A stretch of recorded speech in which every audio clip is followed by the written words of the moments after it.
Nah, di pertemuan kali ini pertemuan kelima, kita akan bahas dasar Python, masih dasar Python, tapi menyinggung object oriented programming ya di pertemuan kelima ini. Nah, ada 3 hal yang akan kita bahas. Pertama tentang Python, kelas, dan objek. Yang kedua tentang inheritance atau pewarisan ya. Yang terakhir scope dan modul ya. Nah, ini ada 3 hal yang akan kita bahas selama 1,5 jam ke depan. Kita mulai aja nih langsung dari bagian pertama, yaitu tentang Python class dan objek. Nah, di pertemuan kedua pernah saya singgung segala sesuatu yang ada di Python ini merupakan objek. Ingat ya, pernah saya bilang kayak begitu ya. Yeah.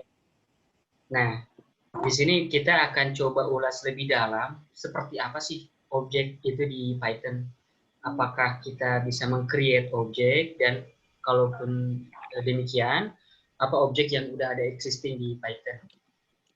Nah, kita mulai dari konsep pemrograman Python itu sendiri ya. Jadi Python ini tergolong memang bahasa pemrograman yang mensupport Object Oriented Programming atau singkatannya OOP. Ini hype banget di banyak pemrograman lain seperti Java, C#, C++, itu semuanya Object Oriented Programming, PHP gitu ya. Nah, Object Oriented Programming ini memusatkan segala sesuatu di di dalam program, aplikasi atau bahasa pemrograman tertentu, itu unit dasarnya itu objek gitu, sebuah objek. Makanya di sini kenapa di Python itu kita bisa mendapatkan atau kalau kita pun punya variabel, punya function atau segala macam itu dasarnya berbentuk objek, kurang lebih seperti itu. Nah, hampir semua yang ada pada Python merupakan objek, dan di tiap objek ini pasti punya properties atau dan metode gitu.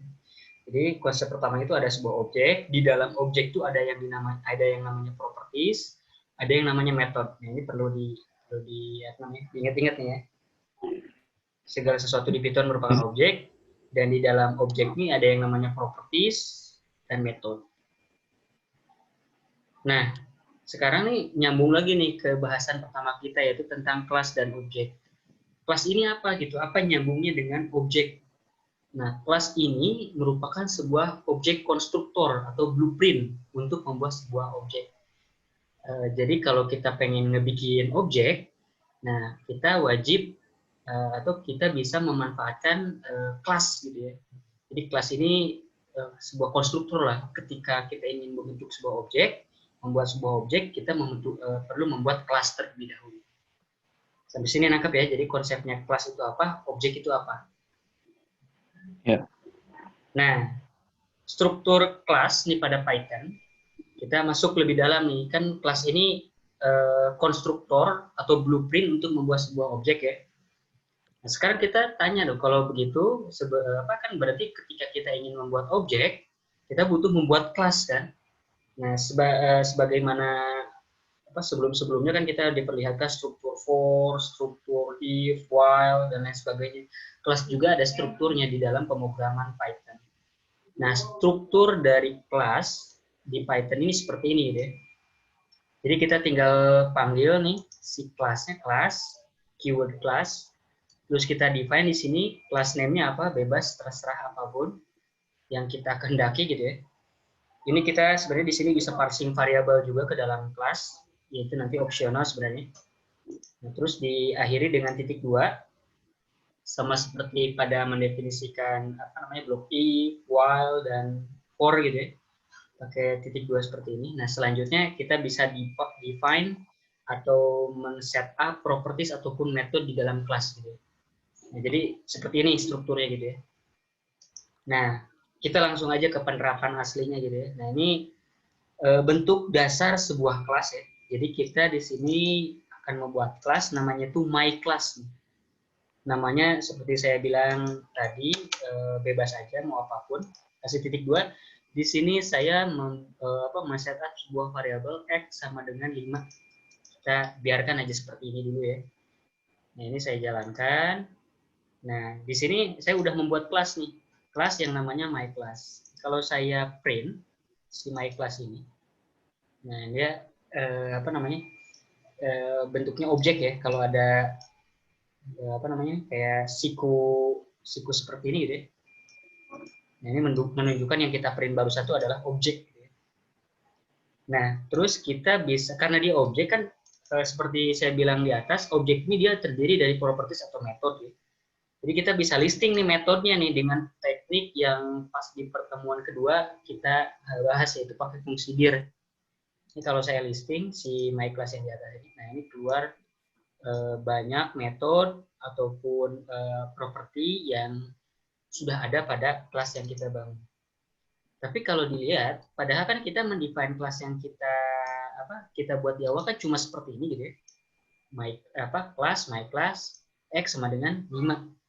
Tapi ketika di listing metode ataupun properties yang ada pada kelas, ternyata jadi ada metode ataupun properties yang kita tidak kenal, betul nggak? Nah, selain mungkin yang ini ya, yang kita define tadi, ini kan ada X ya, di sini muncul X nih, ada metode, ada property X, sorry. Nah, ini tuh disebutnya apa nih? Nah, ini disebutnya tuh built-in method pada kelas. Nanti di bawah kita akan bahas lebih detail built-in metodenya itu seperti apa sih. Jadi kalau kita membuat sebuah kelas di Python, pun kita tidak mendefinisikan si built-in method ini, jadi metode yang secara otomatis di-create ketika kita mendefine sebuah kelas, jadi bakal otomatis dibikinin gitu sama si Python. Nah, terus ditambahkan dengan properties ataupun metode yang kita define di dalam kelas sendiri seperti ini contohnya X sama 5. Ketika kita kita listing metodenya atau propertiesnya, ini muncul juga nih yang kita define sendiri ya, di samping dari metode yang bawaan dari kelas sendiri. Itu kurang lebih seperti itu konsepnya ya. Sampai sini ada pertanyaan? Oke, nangkep ya? Ya. Oke, nah ini kita barusan sudah dapat kerangka dasar simple banget dari sebuah kelas gitu ya. Nah, di atas saya bilang kalau kelas ini dipakai untuk konstruktor sebuah objek atau blueprint sebuah objek. Kalau kita pengen buat objek, maka kita bikin dulu kelas gitu ya. Nah, sekarang kita bikin objek dari kelas yang kita bangun. Nah, ini saya bikin kelas yang sama seperti di atas. Sekarang, untuk membuat sebuah objek dari kelas, ini kita tinggal terserah nama objeknya mau apa gitu ya. myObj di sini ya. Nah, kita panggil kelasnya myClass. Nah, terus pakai kurung buka, kurung tutup seperti ini. Ini menandakan kalau kita ingin membuat sebuah objek baru yang dibangun dari kelas myClass. Gitu. Baik? Ya. Nah, ini kita coba jalani. Jadi sekarang di sini posisinya kita udah punya objek myJob nih. Jadi myJob ini objek, kalau myClass ini ya kelas gitu ya. Ini kalau saya cek type-nya, nah dia myClass ya. Memang namanya kayak begini gitu. Kurang lebih seperti itu. Dan karena ini kita sudah mendefine sebuah objek yang kita bangun dari kelas myClass, sehingga si objek ini akan mendapatkan, bisa mengakses semua properti ataupun metode yang ada pada kelas yang kita buat ini gitu. Jadi kalau kita lihat yang kelas yang kita buat ini dia punya properties X sama dengan 5, maka di sini kita bisa akses nih di dalam objek yang dihasilkan oleh kelas myClass, kita bisa akses properties punya si myClass, yaitu si X sama dengan 5. Dengan cara tinggal panggil objeknya myObj gitu ya. Nah, ini properties ataupun metode yang pengen kita print gitu ya, pengen kita lihat, pengen kita inspect. Nah, contohnya karena di sini saya cuma punya properties X sama dengan 5, otomatis ketika saya print myObj X gitu ya, ini kita bisa akses isi properties dari si myClass X sama dengan 5. Nah, apa yang terjadi kalau misalkan kita mengakses properties ataupun metode yang tidak ada pada kelas. Misalkan di sini, kan di sini cuma ada X ya. Saya panggil di sini Y. Nah, otomatis di sini bakal error ya. Nah, kan karena di dalam objek myObj yang dibentuk dari kelas myClass itu tidak terdapat atribut ya berupa properties gitu ya di dalam myClass gitu ya, nggak ada. Nah, gimana biar bisa kita mengakses properties yang Y ini gitu ya. Nah, ini kita tinggal define aja Y sama dengan misalkan hello world gitu ya. Nah, jadi kita setup atau define properties baru di dalam kelas myClass yang si namanya Y ini gitu ya. Kita jalannya. Nah, ini si myObjX tetap ada ya. Nah, di sini si Y baru bisa kita akses. Jadi konsepnya kayak begitu tuh, si kelas di dalam di dalam Python ya.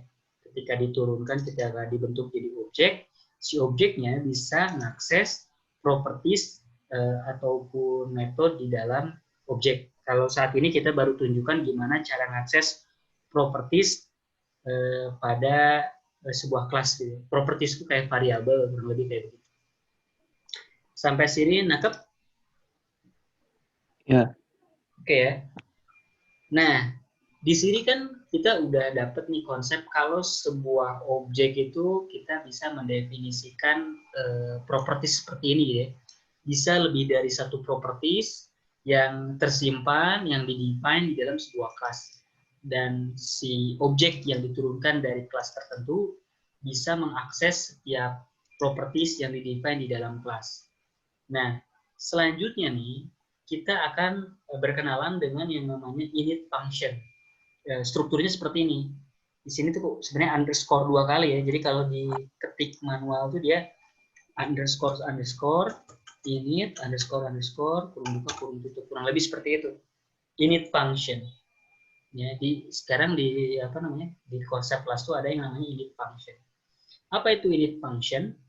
Init function ini pada contohnya di atas ya, si myClass di atas merupakan bentuk sederhana kelas pada Python lah.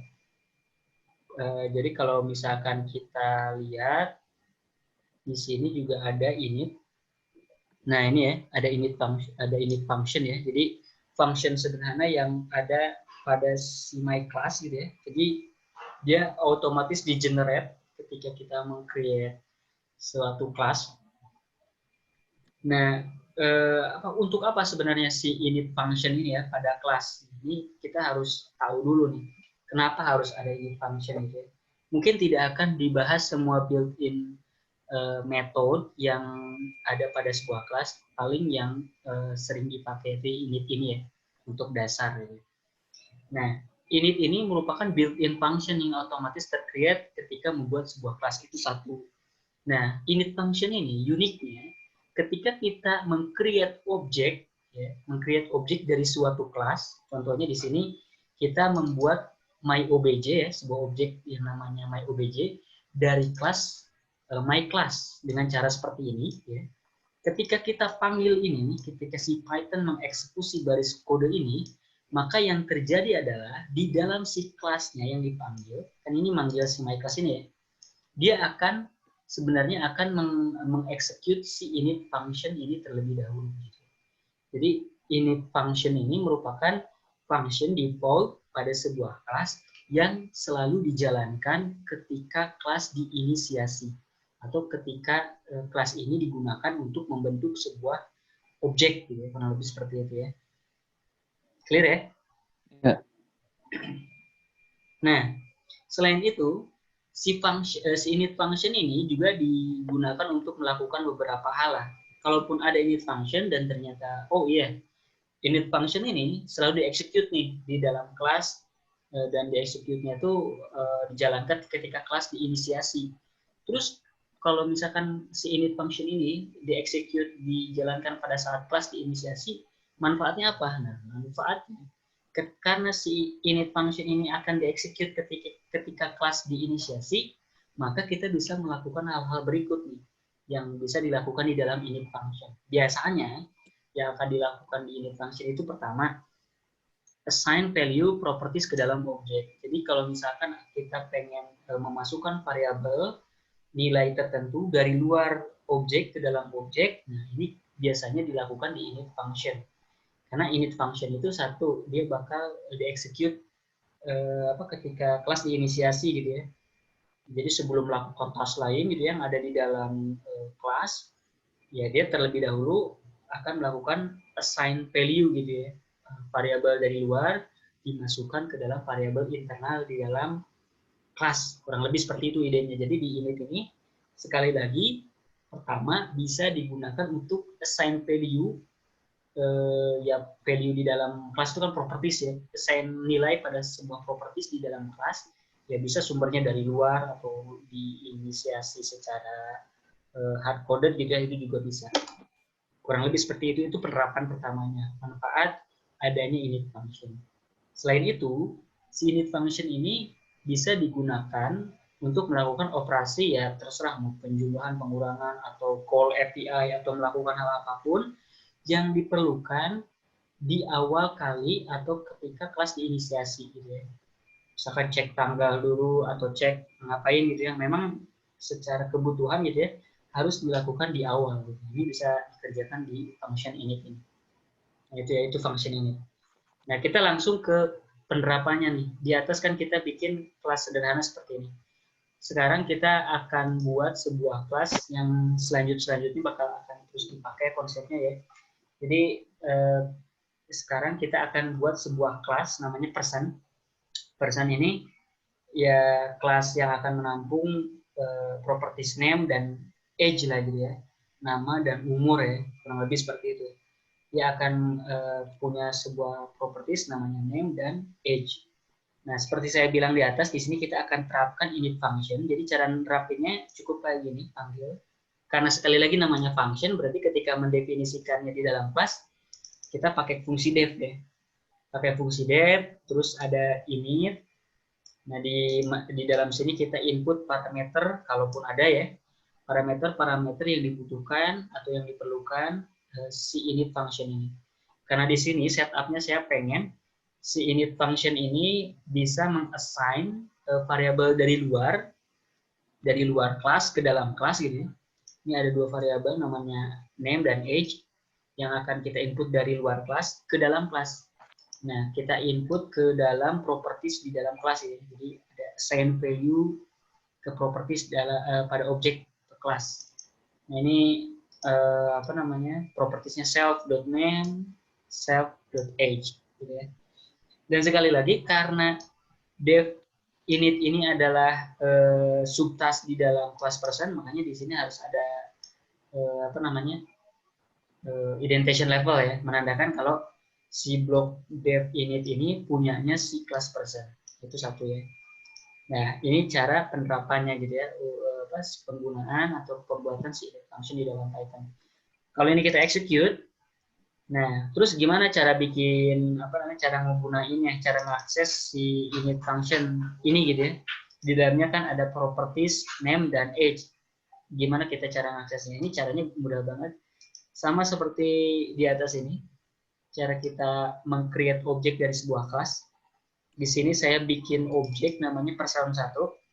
Nah, person 1 itu sama dengan person, nama kelasnya.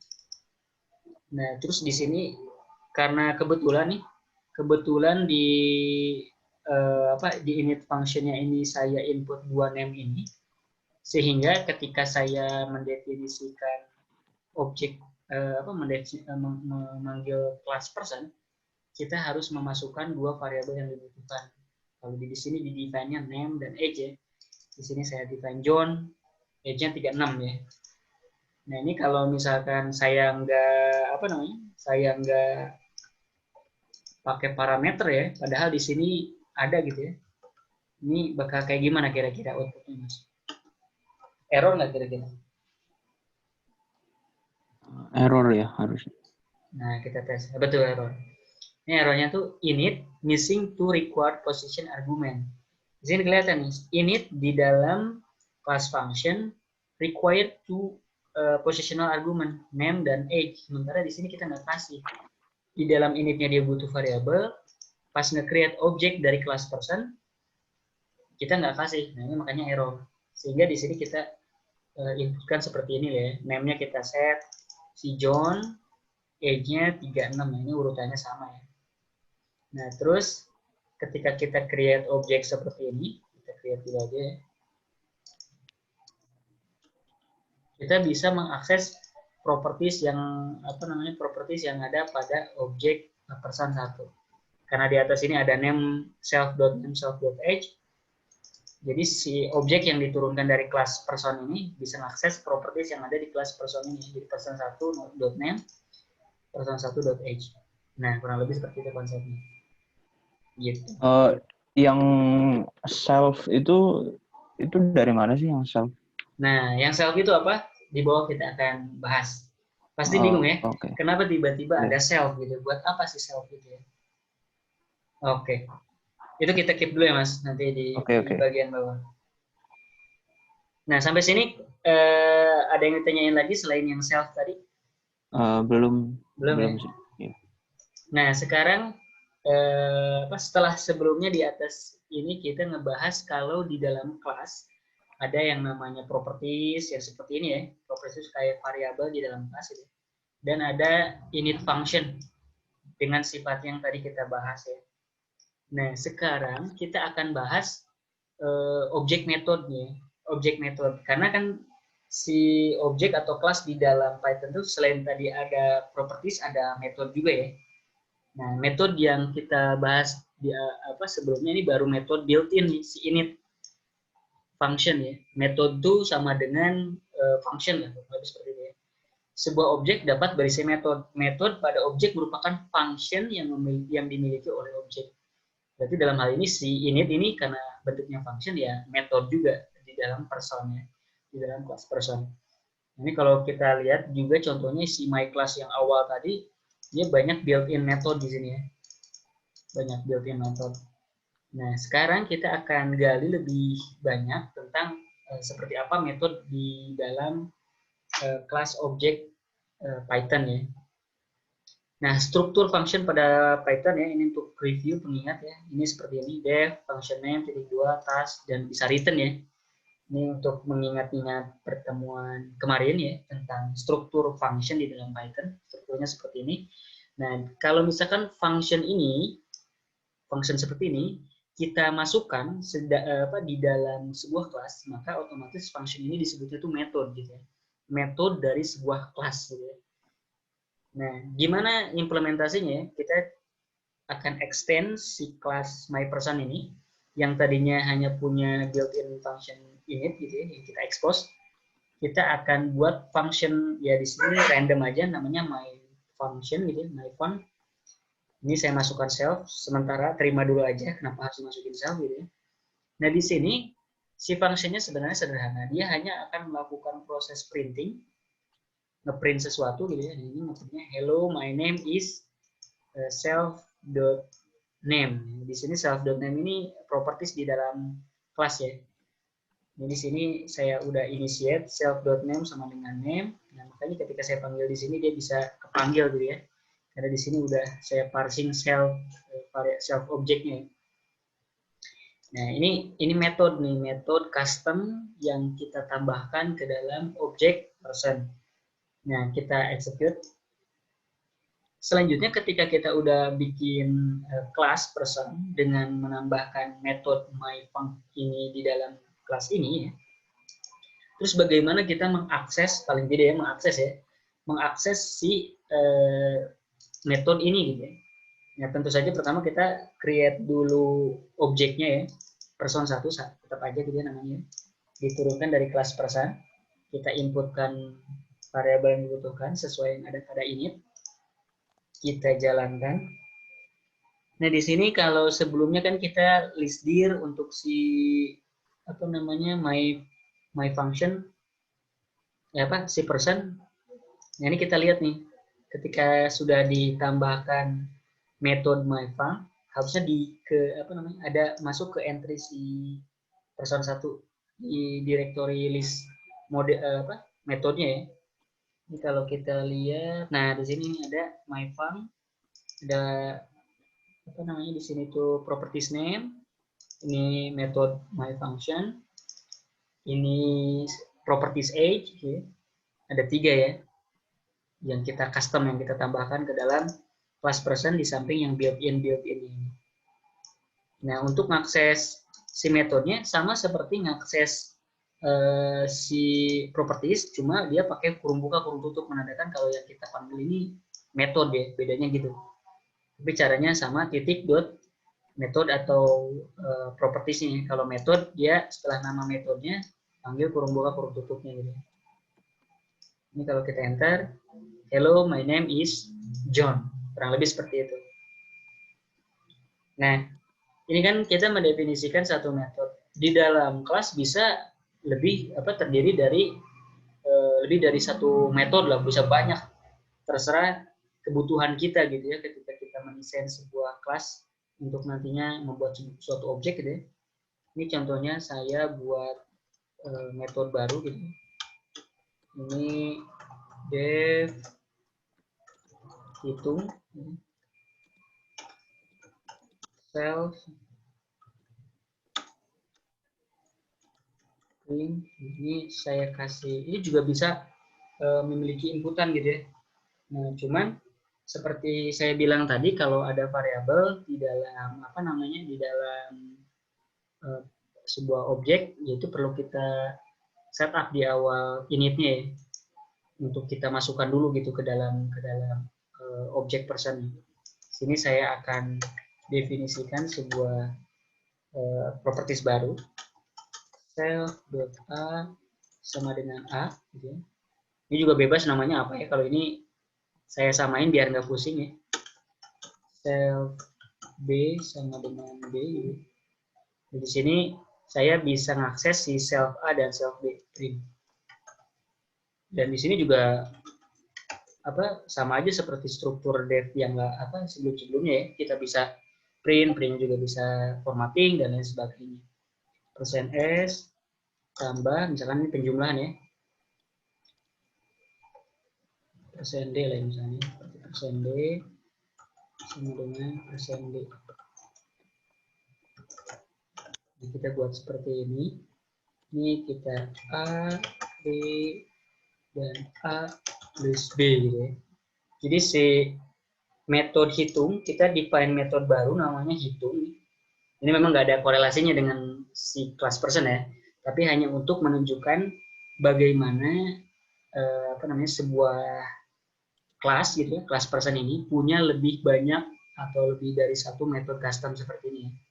Contohnya ini saya contohkan untuk menambahkan sebuah metode hitung ya. Cuma menjumlahkan aja sesuai dengan yang diinputkan di atas ini. Ini kalau saya jalankan. Nah, kira-kira kalau saya langsung jalankan ini error nggak dia ya? Kira-kira.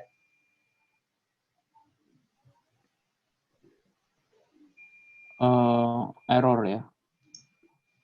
Nah, Karena error. belum dimasukin A dan B-nya ya. Yeah. Missing to required positional argument. Butuh 2 lagi nih. Si A dan B. Nih, saya coba masukin. Misalkan di sini 12 dan 67 ya. Ini ketika saya panggil, nah ini ketika pun saya akses di sini ya, saya akses person 1 dot hitung ya. Tinggal kayak gini, dia langsung sorry ini harus pakai self ya. Sorry. Karena kalau A ini kan input variabelnya. Nah, sementara di dalam blok metode ini dia nggak kenal A. Yang kenal A itu cuma di blok init ya, karena yang dipanggil pertama kali. Nah, si blok metode ini cuma taunya si self. Karena di dalam self ini ada A dan B, nah kita panggilnya bukan A to dan B to, tapi self.a, self.b.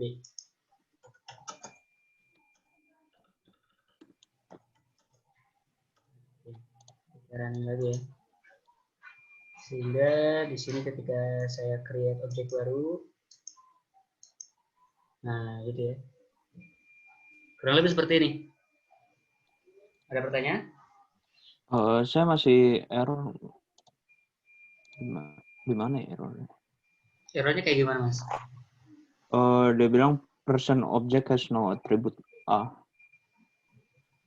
Nah, berarti belum pakai self tuh.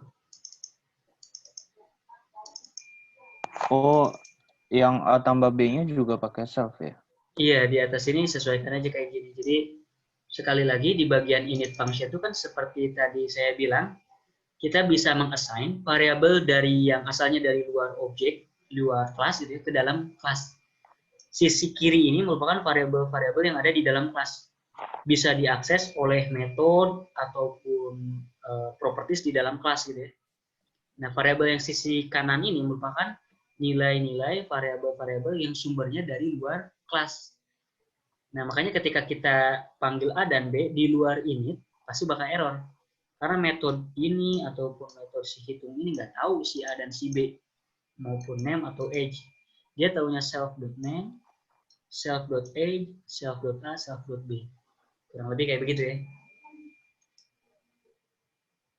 Terus kalau misalkan yang di my function di bawahnya ditaruh hello my age is gitu, bisa nggak ya?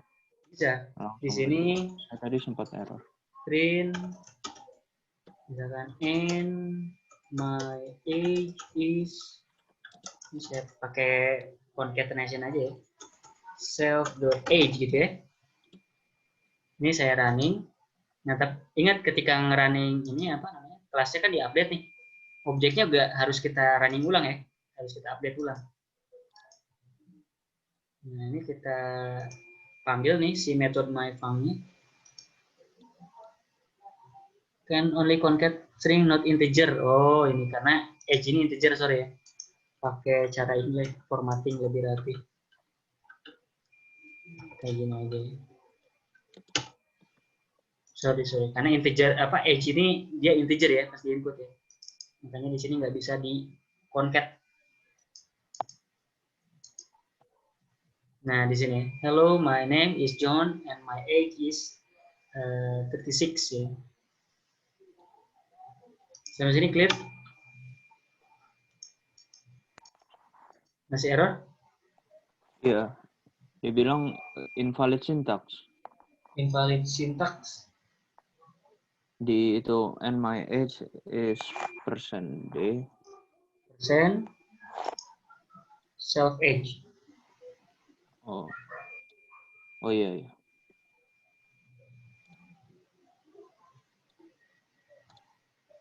Oh iya benar. Bisa ya? Kurang apa Iya. tadi, Mas? Tadi saya ada tambah persen itu. Ada Iya. tambah. Karena bekas concat sebelumnya ya? Iya. Oke. Ini sebenarnya masih salah yang ditambah-tambahnya ini. Yang hitung-hitungnya? Iya. Ketika dipanggil si metode hitungnya muncul error deh. Dia error ya person object has no attribute A. Nah, berarti dia ngaksesnya kemungkinan di sini nggak pakai self ya? Atau di bagian sininya nggak ada self-nya. Ada sih di list masih sama persis sih. Bisa sama persis. Di Iya. sininya udah sama juga? Iya.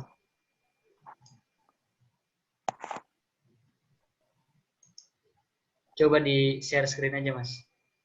Oke. Ini saya coba share jadi host. Oke, silakan. Oke. Person object has no attribute A. Coba scroll ke kelasnya di atas, Mas. Hitung self A B A. Iya. Di init di sini nih. Ini kita belum assign si variabel luar A dan B ini ke dalam self.a ataupun self.b. Di sini ya maksudnya. Nah, coba setelah yang self.age sama dengan age, komennya di enter, kita bikin self.a. Oh, di Iya, sininya ya. betul. Karena sekali lagi nih, jadi si Iya. variabel A doang ini ya, ini sama dengan dulu Mas. Oh, Self.a sama dengan A gitu ya. Yang B juga sama.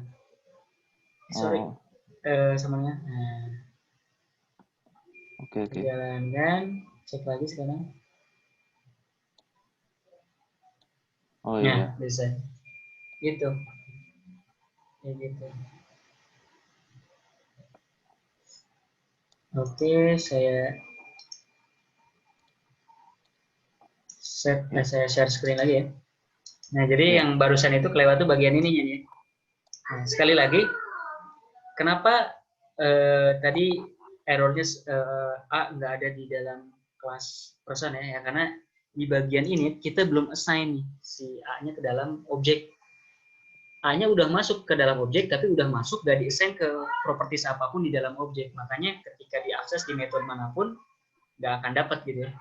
Kurang lebih kayak gitu konsepnya. Jadi, sekali lagi, kalau ada variabel dari luar objek, ini kan variabel dari luar objek, dari luar kelas gitu ya, yang nilainya ini semua gitu ya, ketika mau diolah atau digunakan oleh metode ataupun properties di dalam sebuah kelas, kita transfer dulu, assign dulu di bagian init ya, ke properties-properties yang ada di dalam kelas. Ini propertiesnya bebas aja, kita define kayak gini aja gitu, kita samain biar nggak pusing penamaan. Boleh beda sebenarnya, nggak harus name dan name, full name, age, umur gitu boleh juga. A atau variabelnya apa gitu juga boleh, terserah. Ini kita samain biar nggak ambigu ya. Oke. Nah, sampai sini ada pertanyaan? Udah Udah tidak. ya? Oke. Tadi di atas sempat nanya ya, karena di kelas yang kita bangun itu melibatkan yang namanya self ini gitu. Jadi bingung, kenapa harus ada self? Nah, ini baru nih kita bahas. Self parameter di dalam kelas atau objek Python nih. Self itu apa? Parameter self ini merupakan reference current instance pada kelas ya, atau kelas itu sendiri. Jadi kalau ada self, dia merujuk kelas atau objek itu sendiri gitu ya, yang digunakan untuk mengakses variabel, metode yang dimiliki kelas gitu ya.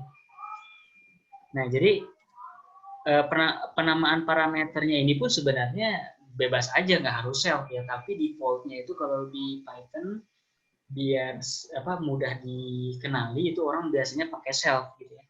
Dan secara syntax highlighting si Python langsung bisa recognize kalau ini tuh self parameter gitu. Kalau di JavaScript gitu ya, ini dia umumnya pakai this gitu. Kalau di Python ini pakai self gitu. Itu merujuk hal yang sama tuh. Disebutnya itu reference untuk kelas yang sedang dipakai gitu ya. Jadi kalau kita manggil self, otomatis ya si self itu ya si objek yang sedang kita pakai itu. Jadi kalau kita panggil self dot apapun, yaitu kita bisa akses properti ataupun metode yang ada di dalam objek yang kita pakai. Mungkin agak bingung, tapi kita coba masuk sedikit demi sedikit ya.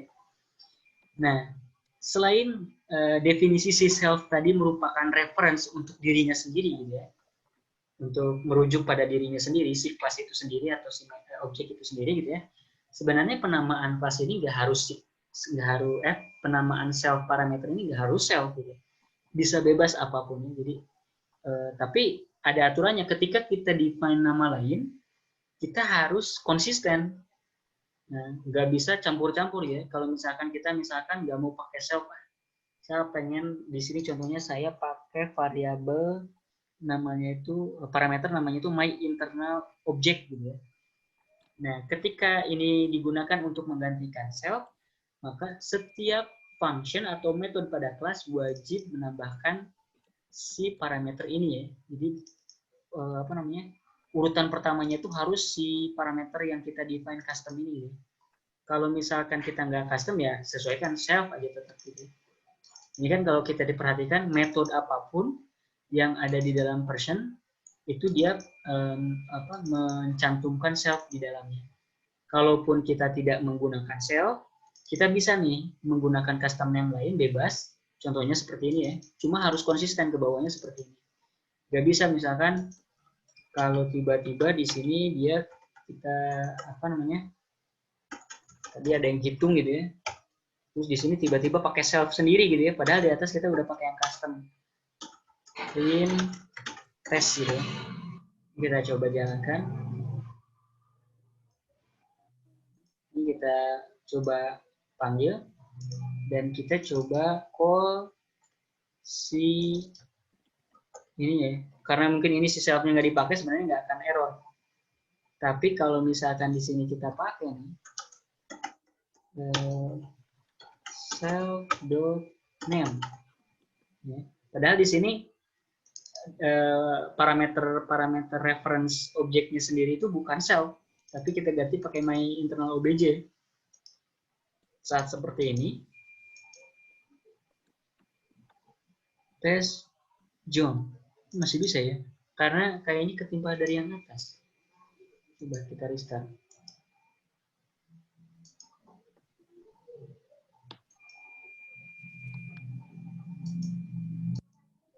Oh, ternyata masih bisa.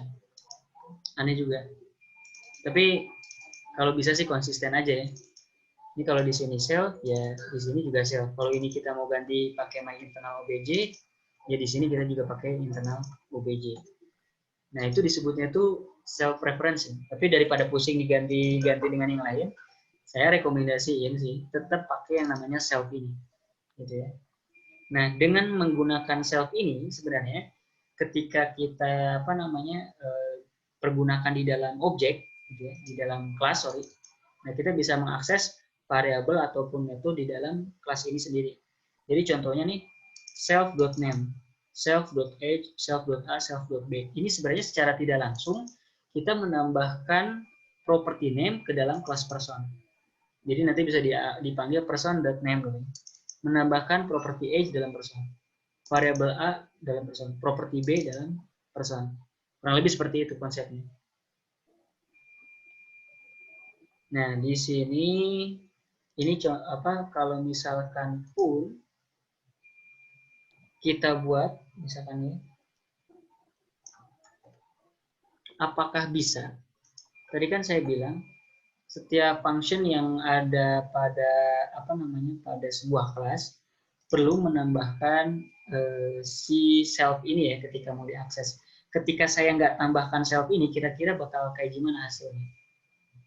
Misalkan ya, saya nggak parsing nih si self ini ke dalam si suatu metode yang saya bangun ini ya.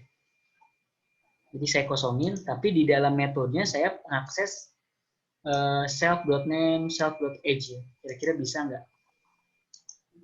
Kira-kira gimana Mas? Bisa nggak kira-kira?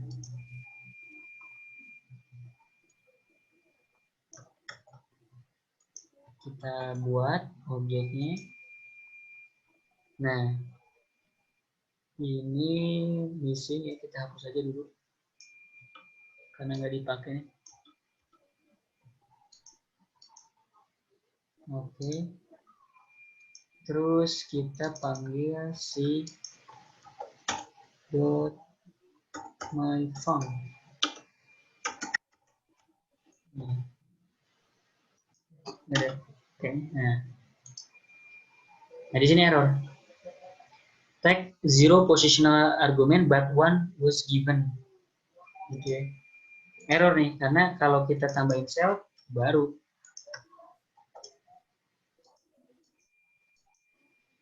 Nah, baru dia bisa. Kurang lebih seperti itu ya. Kebayang, Mas? Jadi kalau tadi pakai my internal object juga mesti dimasukin gitu ya, internal object di sini. Betul. Kalaupun kita pakai custom name seperti ini harus kita masukin. Kalaupun nggak kita masukin, contohnya gini, yang di sini kita pakai custom name, kita panggil hitung. Nah, dia errornya juga sama. Hitung text zero positional argument, jadi nggak ada parsingan apapun ke sini, tapi harusnya satu dikasih gitu, paling nggak minimal satu, yaitu si self tadi. Atau kalau di sini kita custom jadi namanya si my internal obj ya. Kurang lebih seperti itu. Nah, ini sekali lagi kalau saya demoin gimana efeknya kalau sebuah metode di dalam kelas kita nggak parsing self ya atau internal object dirinya sendiri, otomatis di dalam blok di dalam metodenya tidak bisa mengakses properties ataupun function ataupun apapun yang ada di dalam si kelas ya, kurang lebih seperti itu. Ada yang mau ditanyain sampai sini clear atau Ya, masih bingung? Nangkep ya? Ya. Oke, jadi itu tuh di atas kita udah berkenalan dengan konsep kelas di Python. dan manfaatnya yaitu untuk sebagai konstruktor atau blueprint untuk meng-create sebuah objek. Dan di dalam kelas kita bisa define atau tambahkan sebuah properties dan tambahkan metode atau function lah di dalam kelas seperti ini. Dan objek yang di-create dari kelas yang kita panggil bisa mendapatkan atau mengakses properties ataupun metode dengan cara seperti ini contohnya gitu ya. Nah, itu barusan yang kita udah bahas dari di atas. Nah, sampai saat ini kita cuma sampai di tahap ngakses doang gitu. Kalau ada properties ya kita baca, kalau ada metode ya kita panggil. Cuma gitu doang ya. Nah, karena kelas ini ya ibarat kata juga bisa memproses sesuatu, ya kita bisa modify nih properties. Contohnya di sini kita modify properties ya. Properties itu variabel di dalam kelas ya. Kita akan coba update nilai yang ada di dalam properties yang ada di dalam kelas ya dengan nilai baru gitu. Nah, contohnya di sini saya define lagi nih si class person ini di bentuk sederhananya yang awal. Nah, pertama kita assign John sebagai untuk diisi di variabel nama, 36 untuk diisi di variabel age. Ketika saya running, ini kita coba tes dulu lah ya. Harusnya nih kalau kita panggil age, nah ini masih 36 sesuai dengan yang kita inputkan. Nah di sini kita akan coba modify, kita update isi propertiesnya. Untuk menginputkan nilai baru pada sebuah objek, kita tinggal assign aja sama dengan kayak begini ya. Jadi properties dalam objeknya apa, sama dengan nilai baru yang akan di-assign ke dalam objek yang kita panggil. Ini contohnya, yang tadinya age menyimpan nilai 36, saya update nilainya jadi 40. Nah, di sini saya print. Apakah benar berubah jadi 40? Harusnya iya, berubah jadi 40 ya. Jadi, cukup sederhana gitu ya, untuk mengupdate nilai pada objek gitu ya. Jadi, kedepannya kalau misalkan kita berurusan dengan objek di dalam Python, kita ingin mengubah sebuah properties ya, nilai properties tertentu gitu di dalam sebuah objek, kita bisa assign dengan cara seperti ini. Cukup mudah ya. Nah, ini karena juga sama properties itu sama kayak variabel di Python, seperti yang kita bahas di pertemuan kedua, kalau tiap variabel di dalam Python ini dia dynamic gitu ya. Ketika diisi desimal dia tipe datanya dari desimal, ketika diisi dengan integer jadi integer, ketika diisi string jadi string gitu ya. Nggak static typing gitu ya. Jadi dynamic typing. Nah, di properties class juga sama. Di atas ini kalau kita cek, ya kita tahu ini pasti tipe datanya integer ya. 4036 ini 40 nilai baru, kita cek ini integer. Kita isikan nilai baru tapi bukan integer. Bentuknya string ya, ditandai dengan quote single quote kayak gini, isinya makanya jadi merah jadi menandakan kalau yang kita input ini string ya. Kita inputkan ke variable age, ke properties age di dalam objek person 1. Saya isikan, ketika saya cek, nah ini si propertiesnya berubah jadi string. Nah, itu sifatnya kayak begitu. Sama juga ya si properties di dalam objek yang dihasilkan oleh kelas person tadi itu bisa berubah-ubah tipe datanya ya, tergantung nilai yang di-assign ke dalam properties tersebut ya. Sama seperti sifatnya variabel yang kita bahas di pertemuan kedua. Ya. Nah, ini cara untuk kita mengupdate isi sebuah sebuah properties ya. Selain itu kita juga bisa mendelete sebuah properties di dalam objek. Kalau kita cek dulu nih, kita cek dulu pakai fungsi dir, kita listing si person 1. Make sure ya. Sorry. Print help. Nah, di sini kita bisa lihat paling ujung, saya punya properties my age, properties name, dan method my function ya. Nah, di sini saya akan coba delete si properties my age ini di dalam objek person 1. Sebelumnya ada ya, tapi saya akan coba delete dengan cara seperti ini. Kalau diingat-ingat, ini sama dengan cara kita ngedelete elemen pada list di pertemuan ketiga ya, tentang Python data structure. Nah, sama persis dengan cara kita nge-delete item pada list. Cuma di sini ketika diterapkan untuk mendelete properties gitu ya di dalam sebuah kelas, ya del, terus kita panggil propertiesnya gitu. Objek name-nya apa, dot propertiesnya. Jadi ketika kita panggil seperti ini, del person1.age, maka si properties age ini akan otomatis hilang gitu ya, dari objek person1. Kita tes ya. Nah, kita cek lagi. Nah, sekarang jadi error nih. Person object has no attribute age. Yang tadinya kan di sini ada nih. Sekarang ketika di print jadi error. Katanya nggak ada nih. Nggak bisa diakses si age, si atribut atau properties age di dalam objek person1. Kalau misalkan saya print ulang, juga udah nggak ada. Kalau saya cek kayak gini ya. Nah, di sini yang tadinya ada age, my fang, name, ini my fang doang sama name. Karena udah ke delete ya. Gitu. Itu cara assign nilai baru ke dalam properties sebuah objek dan cara mendelete properties dari objek. Itu kan properties tuh, Mas. Kira-kira bisa nggak kita mendelete, ini kan ada metode nih, mendelete metode pada objek atau paling nggak mengupdate metode pada objek, kira-kira bisa nggak? Bisa harusnya. Kita coba delete ya. Delete. Nah, delete person1 my fun. Kita coba delete nih. Nah, cannot delete function call. Ini nih. Jadi yang bisa di delete itu hanya properties ya. Kalau function atau metode di dalam sebuah class itu nggak bisa di delete. Karena di delete aja nggak bisa, pasti di assign ulang juga nggak bisa ya. Jadi bingung juga sebenarnya ketika ingin assign ulang sebuah function, itu gimana caranya. Kayak gitu ya. Jadi properties bisa di delete, bisa di update, tapi metode atau function di dalam kelas nggak bisa ya. Itu kekeh gitu seperti itu ya. Nanti bisanya mungkin kalau mau diupdate ketika kita udah bahas di bawah tentang pewarisan inheritance. Oke, sampai sini clear ya? Iya. Aturan-aturan dasar ketika menggunakan objek itu. Nah, tapi objek sendiri itu si person1 sendiri bisa di delete nih. Ini ada command-nya. Untuk mendelete objek pakai del person1 aja. Person1 kan objeknya ya. Ketika di print udah nggak ada.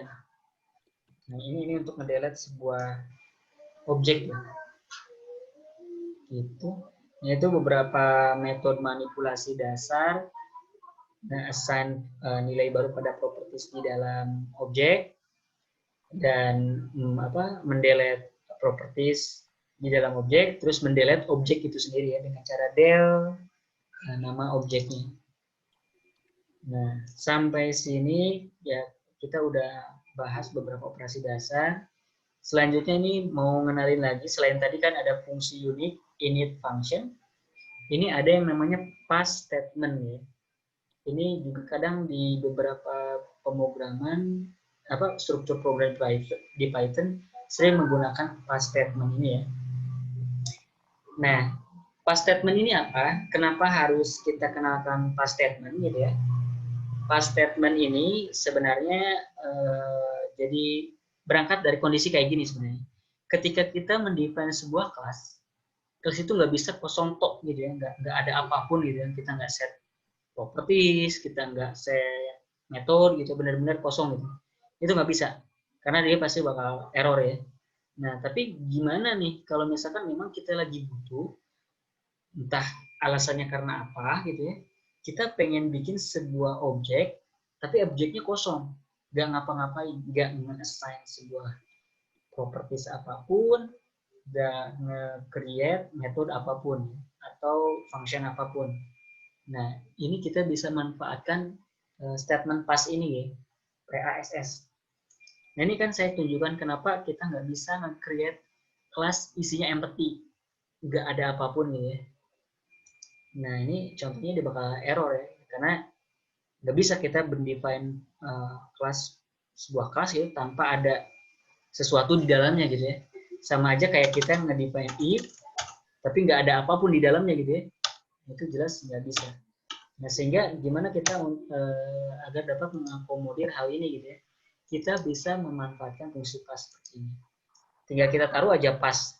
Jangan lupa kasih indentation, menandakan blok pass ini task yang akan dikerjakan walaupun tidak melakukan apa-apa ya di dalam kelas person.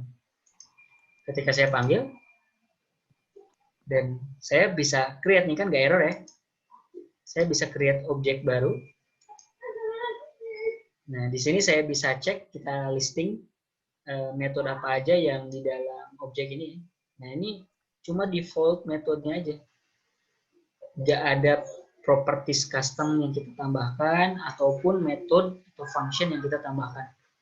Benar-benar ya kosongan lah, objek kosongan. Nah, ini caranya kalau misalkan kita pengen ngebikin objek empty. Nah, di bawah kita akan coba gunakan penerapan dari statement pass ini di bagian inheritance. Nah, oke, kita udah selesai nih ngebahas tentang kelas dan objek. Sampai sini ada yang mau ditanyakan, Mas? Saya mau nanya, kalau misalkan kayak misalkan mau dir gitu, itu mesti di person satunya ya, nggak bisa di kelasnya ya? Di kelasnya bisa juga kita person ya. Yeah. Nah, dia akan mengeluarkan hal yang sama. Oh. Karena lagi-lagi nih, kalau di kelasnya, kelas ini kan kayak konstruktor, ibaratnya apa ya, kayak cetakannya lah.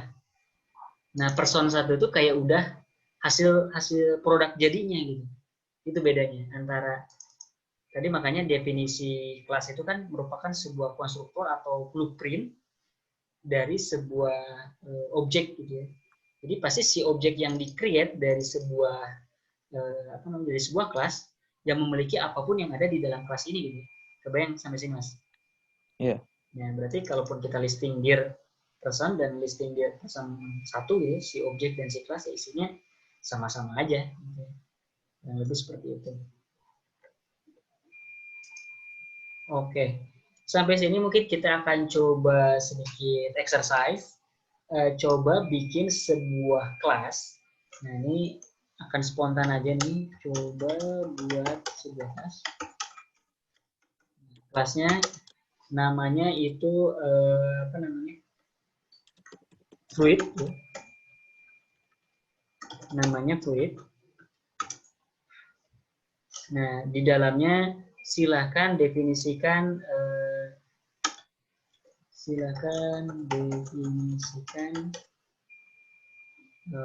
properties nama buah. Nah, nama buah gitu ya. Dan nama buahnya juga di-input dari luar, boleh lah. Nama buah, definisikan properties nama buah, dan definisikan metode. Cek kalau nama properties nama buah sama dengan merupakan buah sehat ya. Merupakan buah sehat. Jadi perlu ada dua properties nih. Nama buah di-assign dari luar objek. Nah, terus di sini definisikan properties buah sehat. Ini sama dengan kita random aja lah ya, jambu jeruk.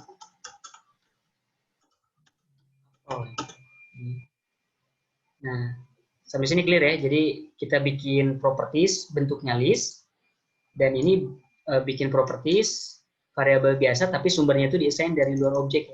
Caranya kayak kalau di atas ini tuh kayak yang nah ini name ya, sama aja kayak begini untuk nama buahnya. Kalau yang untuk ya nama buahnya, buah sehatnya ini di sini set aja list tapi nggak usah dari luar, nggak usah di set dari luar kayak begitu. Terus bikin sebuah method untuk cek kalau properties nama buah merupakan buah sehat. Ini saya kasih bocoran mungkin ya. Jadi nanti metodenya kurang lebih seperti ini. Def buah sehat pakai self ya. Di sini kasih if self dot nama buah in self dot buah sehat. Nah, do something lah, ngeprint ini buah sehat atau bukan. Silakan Mas. Kita akan coba sekitar 3 menit lah ya.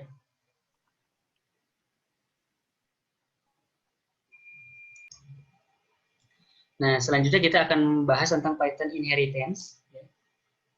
Inheritance ini masih nyambung dengan konsep kelas dan objek di atas ya. Atau inheritance itu pewarisan ya. Jadi sebuah sifat sebuah kelas di mana memungkinkan suatu kelas bisa mewarisi properti ataupun metode dari kelas lain gitu. Jadi bayangin ini ada 2 kelas A, kelas B gitu. Jadi kelas A ini bisa memiliki atau mendapatkan properties ataupun metode yang dimiliki kelas B. Nah, itu sifatnya itu disebutnya inheritance. Jadi si B bisa mewariskan segala sesuatu yang dia punya ke dalam si A. Nah, lebih seperti itu. Nah, karena ada konsep inheritance ini, di mana 2 kelas bisa satu jadi yang ngasih properties dan metode, satu yang menerima properties dan metode dari kelas lain gitu. Maka dikenalkan ada yang namanya itu parent class dan child class. Dari namanya udah nangkep pasti ya. Parent class ini pasti adalah kelas yang posisinya dia akan mewariskan metode dan properties atau istilah lainnya disebutnya base class. Kalau child class merupakan kelas yang akan mewarisi. Kalau tadi kan parent class mewariskan, jadi dia punya metode dan properties dia kasih ke kelas lain. Kalau child class dia yang menerima, yang mewarisi metode atau properties dari parent class. Makanya ini sebutnya tuh sebutan lainnya tuh derived class ya. Nah, ini dari definisinya sendiri udah nangkep belum? Iya. Oke, jadi ada konsep seperti ini nih gitu isinya di dalam kelas di Python. Nah, pertama untuk mencoba menerapkan inheritance pada objek yang kita bangun, kita bikin lagi nih ya si objek person seperti di awal tadi, tapi di sini cuma ada satu metode print name-nya doang, nge-print namanya dia doang. Ini saya print.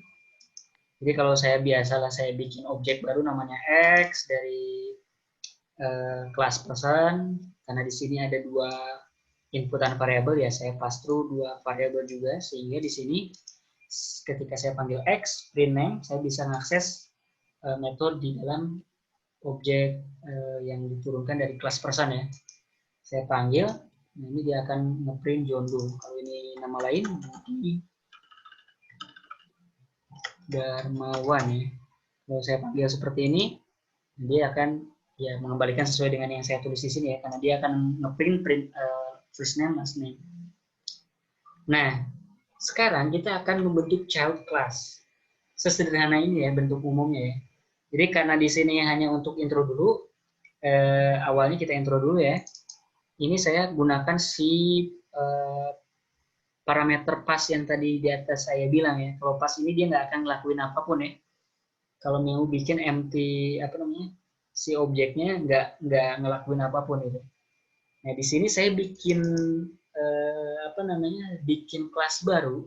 Di atas kan kita define namanya kelasnya person ya. Sekarang di sini kita akan bikin child class yang namanya student. Yang pada intinya kita akan desain si student ini mewarisi metode ataupun properti yang ada di parent class. Dalam hal ini kita anggap si person ini adalah parent class.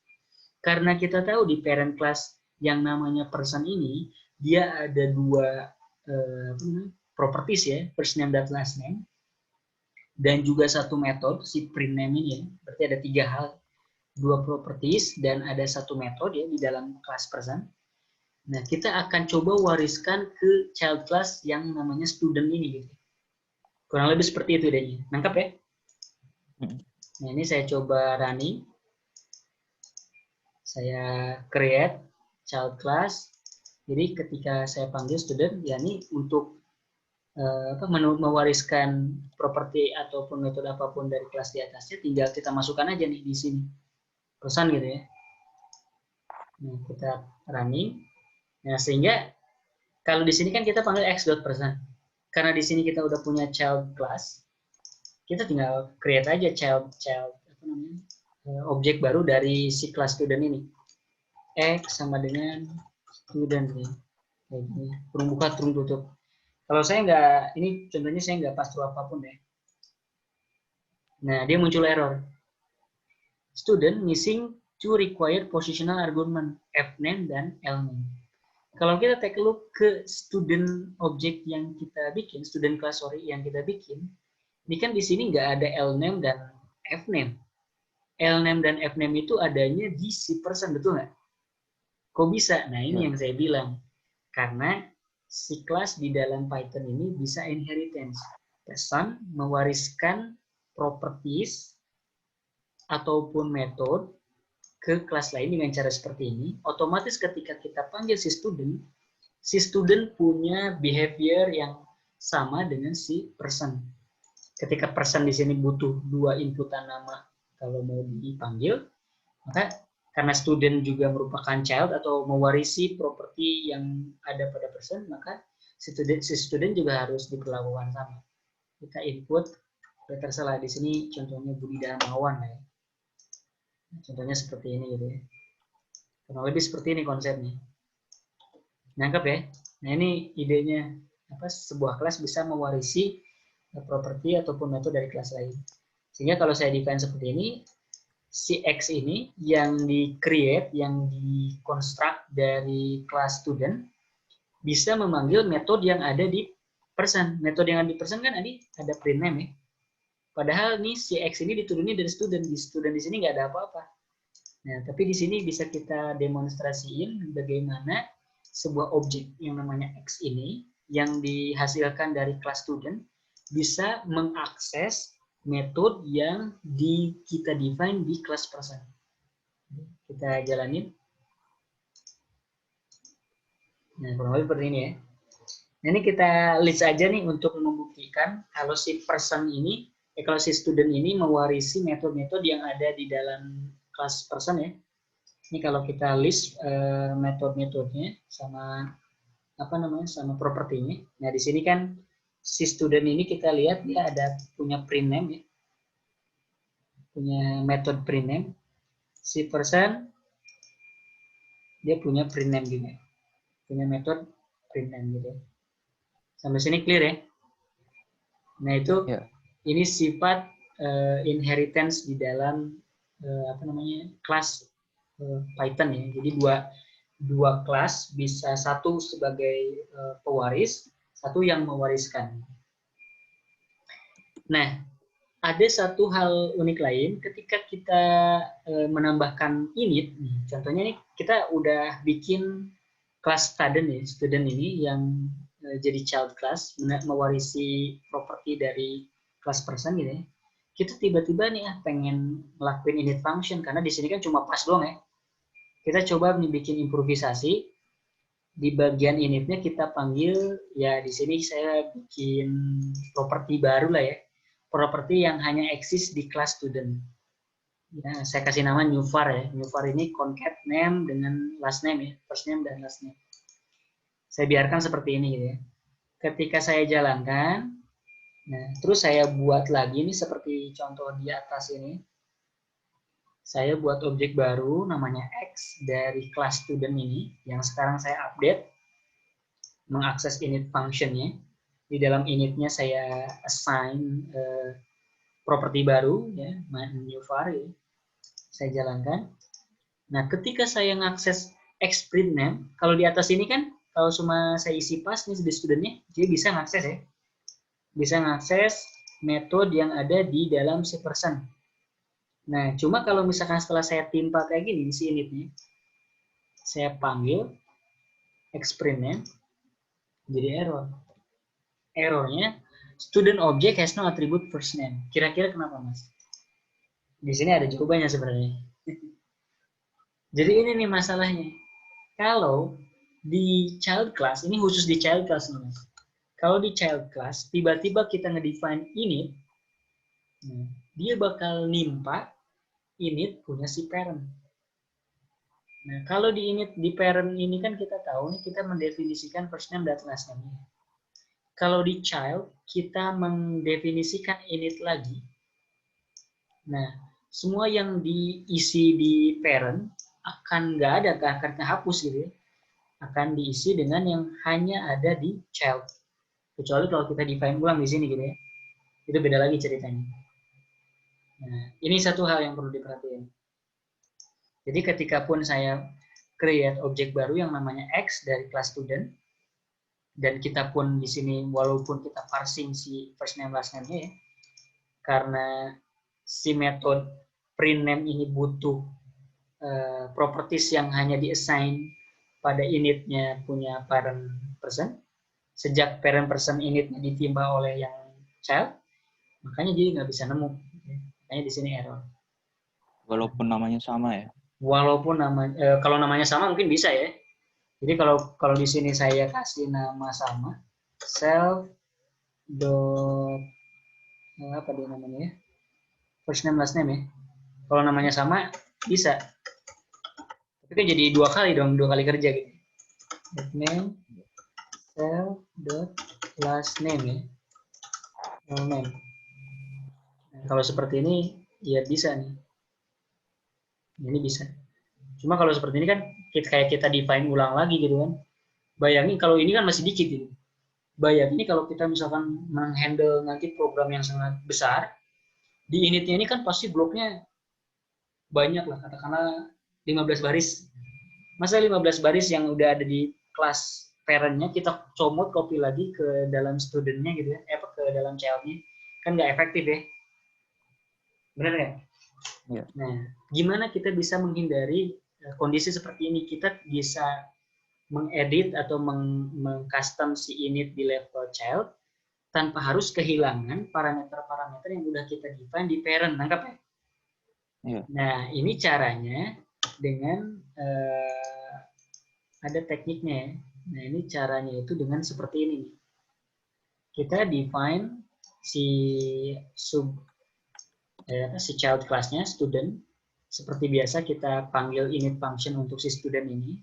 Nah, di sini kita terserah lakukan apapun yang pengen kita tambahkan terhadap init function di level student ya. Nah, baru ini kita panggil lagi nih init function punya si person. Ya, kita panggil lagi init function punya si person biar nggak hilang. Intinya kayak begitu. Cara manggilnya, nah, panggil aja objek yang namanya person dot init kurung buka self. Nah, terus inputkan properti apapun yang dibutuhkan si person ya. Karena kita tahu si kelas person ini butuh first name last name, strukturnya kayak gini. Ya kita tuliskan aja juga di sini sesuai dengan yang kita lihat di atas ya. Nangkep nggak caranya? Jadi dengan seperti ini kita tidak akan kehilangan properties di level person yang kita define di init ya. Lebih seperti itu. Nah ini kita tes ya. Kita tes dengan cara seperti ini. Apakah benar?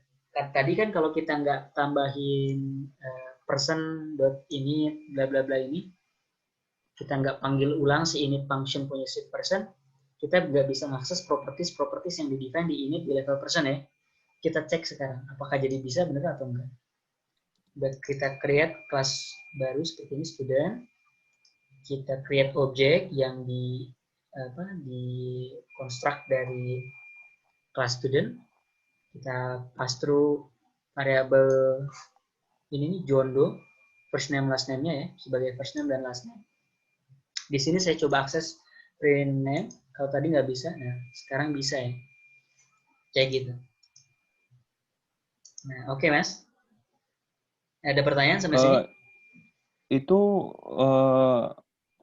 yang propertiesnya sama-sama F-name, L-name itu harus sama atau beda bisa ya? Beda, harus Itu sama. kan Kalau sama. Oh, harus sama ya? harus sama, harus sama. Karena kalau misalkan beda, misalkan XF name gitu ya, XL name gitu ya, kan dia nggak tahu XF name, XL name itu dari mana. Nah, error. XF name is not defined. Gitu. Jadi sebenarnya ini konsepnya meneruskan parameter ataupun variabel di level student untuk diteruskan ke dalam personnya. Gitu. Dan konsep penulisan blok ininya, sekali lagi, lihat lagi aja ke dalam kelas person di bagian init nih. Intinya kalau kasar-kasarnya copy aja bagian ini. Copy aja bagian ini. Terus kita tambahkan ke sini. Panggil aja objeknya person.paste gitu ya. Nah, itu cara sederhananya apa namanya membuat si init di level parent nggak hilang, nggak ketimpa. Masih ada yang tanya? Cukup sih. Cukup ya. Dan di sini karena di level student kita define properties baru ya, tentu saja kita bisa akses si properties baru ini. Nah itu. Nah untuk ini ada properties lainnya namanya super ya, super function. Nah ini bisa membantu untuk kita memberi alias lah. Kalau di sini kan kita panggil person ya. Bayangin kalau objek yang kita warisin itu ada banyak, tapi kita bisa pakai super ya. Caranya seperti ini. Jadi sebenarnya tinggal ngeganti supernya aja. Si person tadi, yang tadi kan kalau sebelumnya bentuknya di sini person dot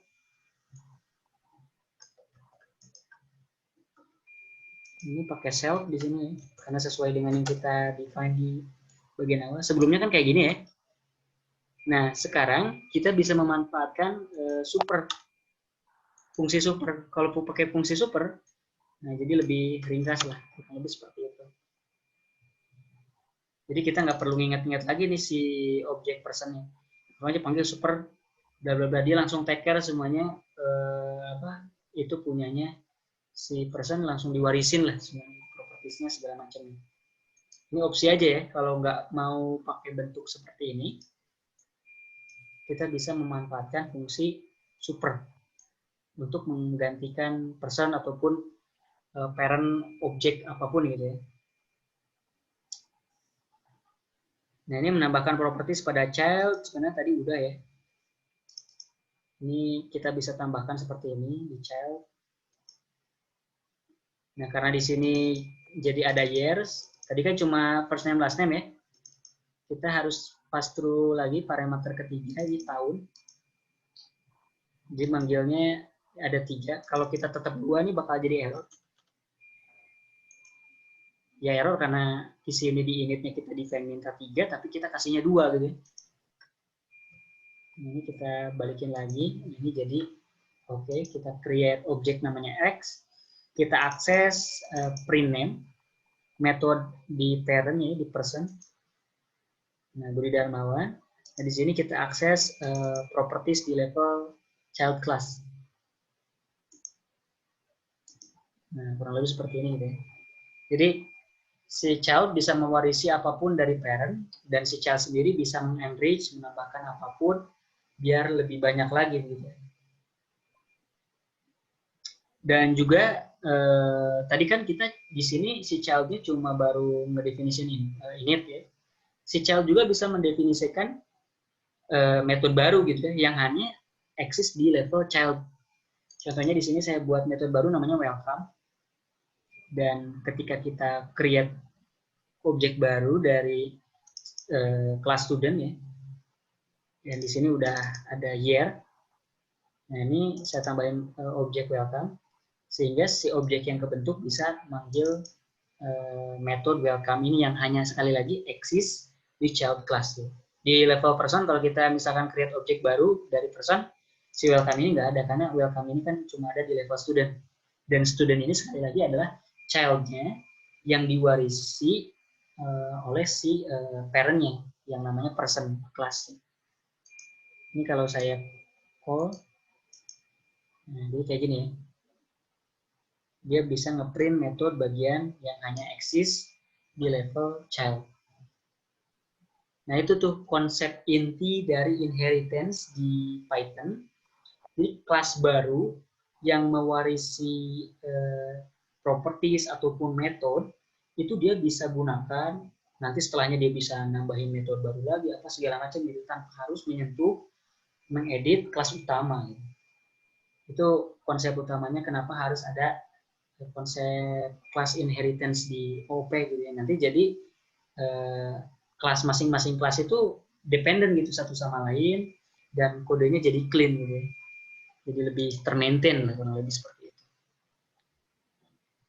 Dan kalau ini kan kita lihat ada kelas person jadi parent, student jadi child ya.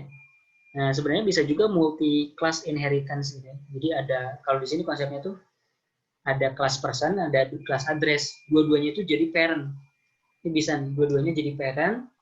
Terus nanti di sini ada kelas student jadi child. Si student ini mengkonsum dua kelas di atasnya yaitu person dan address kalau di sini. Ini juga sama, ini saya tambahin kelas baru namanya address ya. Dan di address ini ada dua variabel yang dimasukkan. Jadi sebenarnya di kelas address ini cuma nge-assign properties doang, street dan city. Nah, di sini makanya ketika saya create kelas baru yang mewarisi kelas person dan address, sehingga si student ini bisa mengakses semua metode ataupun kelas yang ada di person maupun di address ya. Dan lagi-lagi karena di sini saya panggil init, biar biar init di level address ataupun person nggak ketimpa, saya panggil lagi dengan cara seperti ini. Saya panggil lagi initnya biar nggak hilang. Dan setelahnya ya saya bisa define lagi terserah mau ini contohnya menambahin properties custom di level child, studentnya child kan, ataupun nambahin metode baru seperti ini. Ini saya bikin. Nah, ketika saya create objek baru student, karena kan sekarang kalau dilihat si student ini kan si person butuh dua variabel, si address butuh dua variabel. Otomatis si student ini harus meng-create harus ada 4 inputan variabel ya, atau 5 ya. Karena di sini ternyata si student punya satu yang custom CR ini. Ya, jadi kita perlu inputkan 5 variabel dari luar kelas. Fname dan Lname nanti dilarikan ke si yang person. Street dan city itu kita larikan ke yang address untuk nanti diaktif di sini di propertiesnya punya si address. Dan yang terakhir ya di internalnya punya si student ya, si graduation year ini. Dan terakhir ini saya define welcome method seperti ini. Jadi makanya di sini ketika saya panggil kelasnya untuk membentuk objek baru yang namanya X ini, saya harus masukkan fname, last name, street, city, dan year. Saya isi kayak gini aja, Budi, Darmawan, street-nya Jalan Sudirman nomor 50, city-nya Jakarta, year-nya 2020. Jadi seperti saya bilang, ini akan masuk ke nanti ke kelas yang person. Dua ini, si street dan city akan masuk ke kelas yang address. Dan yang terakhir akan masuk ke si student sendiri ya, karena ini adalah internalnya ya, self gradation ya. Saya panggil, bisa mengakses parameter yang ada di level parent address. Ini kita contoh sederhana bagaimana sebuah kelas child gitu, si student ini bisa mewarisi metode ataupun properties dari dua kelas gitu. Jadi multi class inheritance seperti konsepnya. Sampai sini clear Mas atau ada yang mau ditanyakan? Initnya si student itu tuh harus punya harus ditulis ulang propertiesnya address sama person juga ya? Address sama person di person. di student. Jadi kan itu kelas student, terus Oh bawahnya iya, init, person self, dan terus iya self. person dan address kan. Habis itu Nah, di bawahnya kan dev, init, self, cuman semuanya ditulis lagi tuh punyanya si person sama address. Itu harus ya. betul, harus. Nah, ini Kalau di bawah itu juga ditulis. karena gini, kalau misalkan kita nggak kasih, terus si person sama si address ini dapatnya dari mana? Nah, itu kan. Jadi idenya kayak gini sebenarnya. Si person butuh dua inputan. Intinya kayak begitu ya. Kalau kita mau pakai si kelas person langsung boleh. Ketika kita call, kita kasih dua inputan. Sampai sini clear ya? Ya. Kalau kita pengen bikin kelas address, sama. Karena di sini di initnya dia ada dua inputan, dia kita kasih dua inputan. Nah, ketika kita bikin sebuah kelas baru yang namanya student, dan di mana si student ini mewarisi si person dan address, yang kita tahu si person ini butuh dua variabel yang namanya first name, last name, dan si address juga butuh variabel yang namanya street dan city. Otomatis kalau si student mewarisi person dan address, kayak gini gitu ya, maka si student ini butuh 4 variabel, yang 2 untuk dikasih ke si person, 2 untuk dikasih ke si address. Sampai sini kebayang ya? Ya. Makanya di sini ketika kita panggil ulang si init masing-masing person dan si address, itu kita harus cantumin first name, last name, street, dan city. Kalau kita nggak tulisin kayak begini, nggak dikasih inputan ya, si pemanggilan ini dia jadi bingung. Dia dapat dari mana si first name, last name, street, dan city. Kurang lebih seperti itu idenya.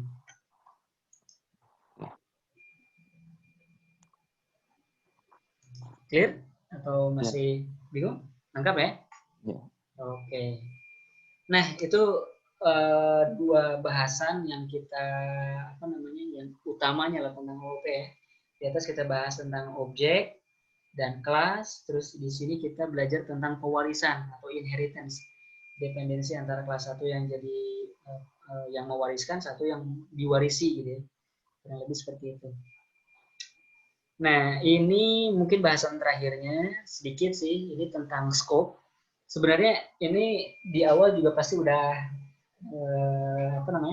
nangkap, tapi saya sampaikan aja. Scope ini di programming language lain juga ada ya. Jadi sebuah variabel kalau di-define di posisi tertentu, belum tentu bisa diakses di posisi yang lain. Jadi sebenarnya itu scope ya. Nah, ada yang istilahnya tuh local scope. Local scope ini apa? Kalau misalkan kita definisikan variabel seperti ini, my function, variabel x kita isi sama dengan 300. Terus kita print di dalam sini. Ya. Otomatis, karena x-nya ini kita hanya define di dalam function ini, si x ini hanya bisa diakses di dalam function. Betul? Kita jalani. Nah, tapi kalau misalkan di sini kita coba print, di luar sini, di luar sini kita coba print si x, kira-kira error nggak? Error. Oh, x karena dia mewarisi, tadi kan kita define objek di atas ya, kita restart dulu. Di atas tadi ada variabel x, dia masih objek. Nah, ketika udah di restart, harusnya udah clear, udah clean lagi. Ini kita running lagi, x sama dengan 300, kita isi ke dalam variabel, 300-nya ke dalam variabel namanya x, terus kita print. Ini kita running. Nah, dia jadi error. Blok pertama nih ke print nih 300, tapi ketika di sini ditanya x, dia nggak tahu. Name x is not defined. Karena di define hanya di dalam function. Ini disebut itu local scope. Sebuah variabel yang di define di local scope hanya bisa diakses di scope tersebut. Nah, ini ada variasi lain ketika ada function di dalam function. Ini saya punya function paling atasnya, myFunc. Saya definisiin sebuah variabel namanya x, isi 300. Dan di dalam function ini kan saya definisiin function lain lagi. My inner function nih. Jadi inner function ada di dalam my function. Nah, di dalam inner function ini sederhana sebenarnya cuma ngeprint si x ini. Kira-kira si inner function ini bisa ngakses si x ini nggak kira-kira?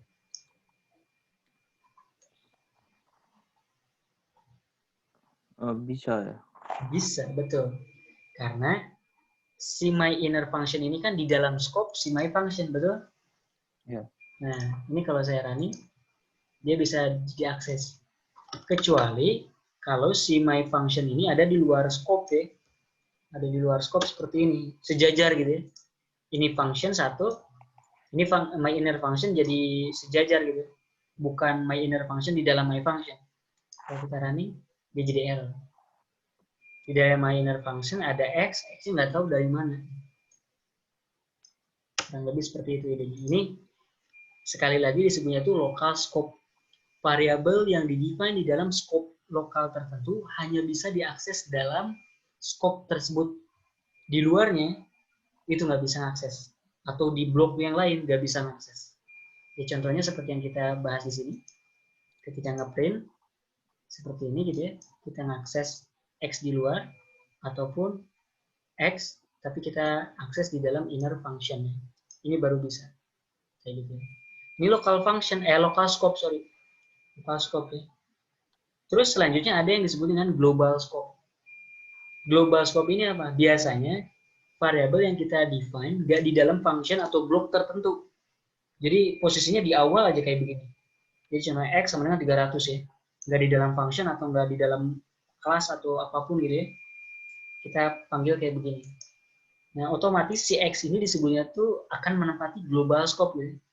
Maka nilai X ini bisa diakses di dalam blok manapun, di dalam function manapun, ataupun subfunction manapun. Gitu. Itu uniknya global scope. Contohnya di sini saya define X sama dengan 300 secara global scope. Saya define function baru, dia akan mengakses si X yang diakses secara, yang di-create secara global ini. Terus saya panggil si my function ini. Setelahnya saya panggil X-nya lagi, saya print lagi X-nya. Kalau di atas ini, saya lakukan hal yang sama. Pas bagian ngeprint di sini, dia error ya, karena X-nya di sini local scope ya. Tapi ketika X-nya ini saya define global scope, saya print, dua-duanya bisa dapat.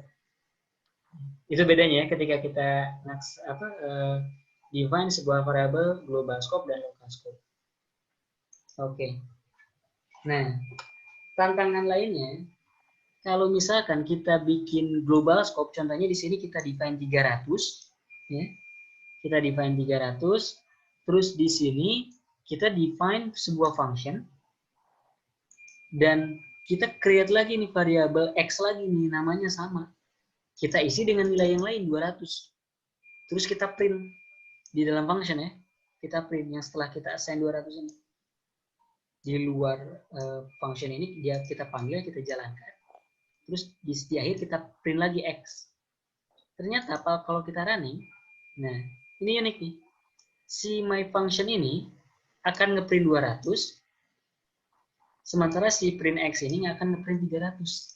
Kenapa kira-kira si print X ini nggak ngeprint 200, padahal di sini kita udah update 200. Kenapa kira-kira, Mas? Karena print X yang bawah di luar function. Betul. Print X yang bawah di luar function. Jadi ini nih alasannya tuh.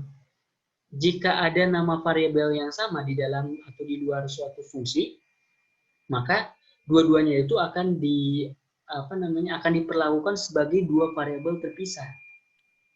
Jadi kayak dua variabel berbeda gitu ya.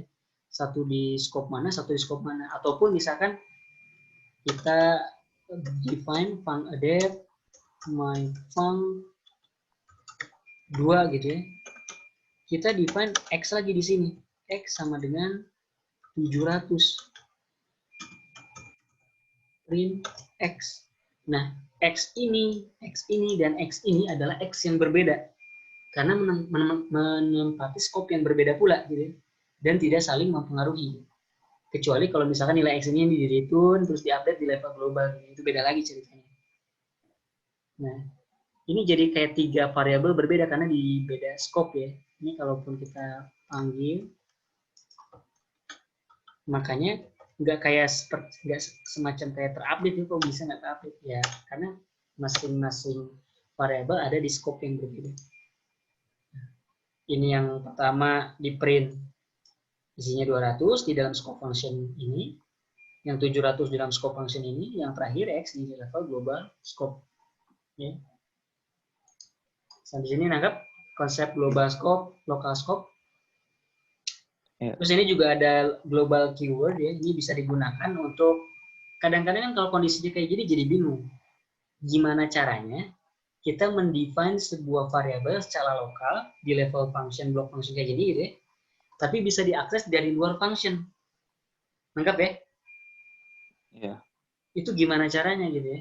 Tanpa harus mereturn ya, tanpa harus mendefinisikan ulang variabel baru di luar untuk nangkep variabel yang ada di dalam function. Nah, ini caranya itu kita define global. Jadi warna hijau kayak gini menandakan ini special keyword ya. Global X. Kita akan set si X ini menjadi global, benar-benar bisa diakses secara global walaupun kita define di scope lokal seperti ini ya. Nah, X global, kita isi X-nya sebenarnya 300, kita panggil menggunakan function, kita print di luar, yang mana seharusnya sebelumnya kalau kita nggak pakai global nggak bisa, tapi di sini kita bisa panggil. Nah, gitu. Ini manfaatnya keyword global. Kita bisa mengakses variabel yang ditaruh di scope lokal, gitu ya, di level global atau di level atau di scope yang lain lah yang nggak bisa mengakses tadinya. Kurang lebih seperti itu. Nah, jadi karena global pun ya kita bisa contohnya kayak gini nih ya. X ada scope global kita set 300, tapi di sini karena kita set global di level lokal ya, yang akan dipakai adalah yang di bawah sini. Nah, itu uniknya kalau kita pakai global ya. Sampai sini ada pertanyaan Mas terkait Python scope? Belum sih. Belum ya. Nah, ini sedikit terakhir tentang Python modul ya. Python modul ini sebenarnya di pertemuan kedua kita udah bahas ya tentang cara ngimport lah intinya. Cuma kalau pas di pertemuan kedua kan kita bahas ngimport dari library ya. Import library math, import library time kalau ingat ya waktu pertemuan kedua. Nah di sini kita akan mempelajari sedikit tentang Python modul. Python modul itu apa? Python modul ini memungkinkan kita untuk memecah sebuah program Python menjadi beberapa file. Nah, terus file-file yang udah dipecah kita bisa import gitu ke dalam file utama. Nah, kebetulan di sini karena kita pakai Jupyter Notebook, nama file utamanya itu si IPYNB ya. Ini kan ada extensionnya. 5 Basic Python Part 4 IPYNB. Mungkin di Masnya juga ekstensinya sama, .ipynb. Menandakan Jupyter Notebook. Nah, sekarang kita akan buat sebuah modul. Cara untuk membuat sebuah modul adalah di sini saya buat sebuah file baru namanya mymodule.py. Kalau Masnya mau bikin, tinggal klik plus yang di atas ini. Nah, terus ke text file.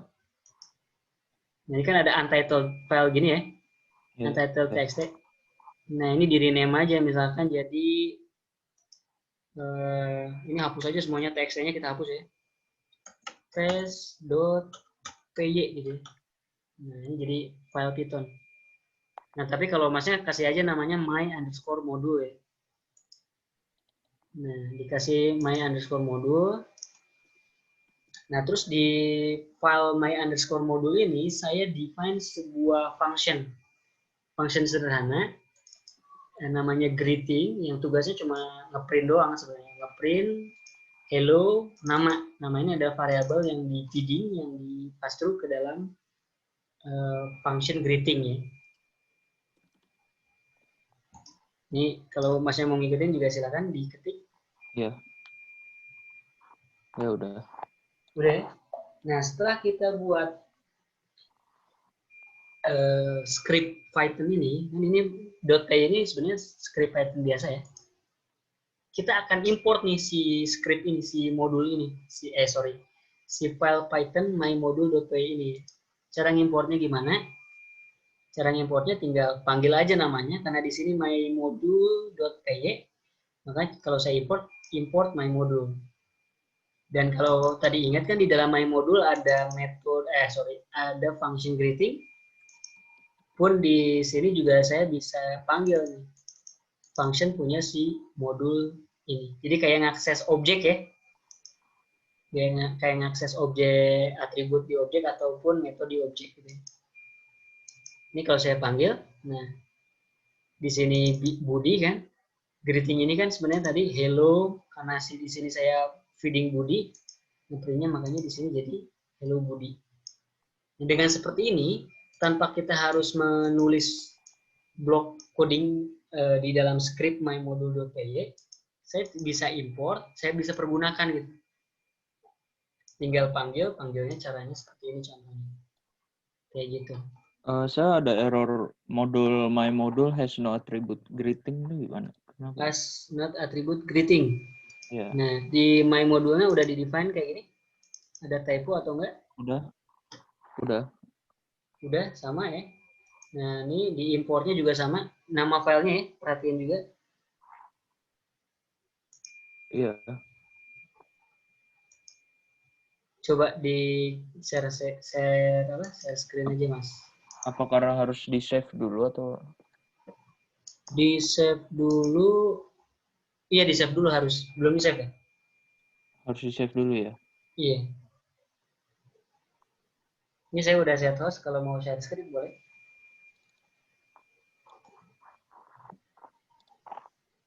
Oke, udah di save.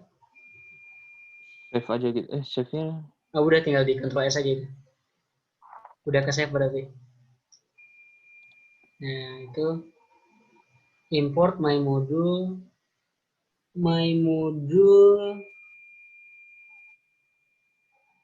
has no attribute greeting. Coba ke my module-nya, Mas. Pertemuan 5 sama sih pasti ya. Iya.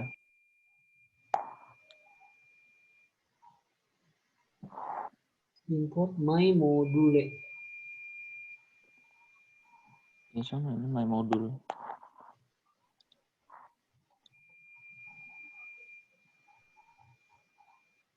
Sama ya harusnya.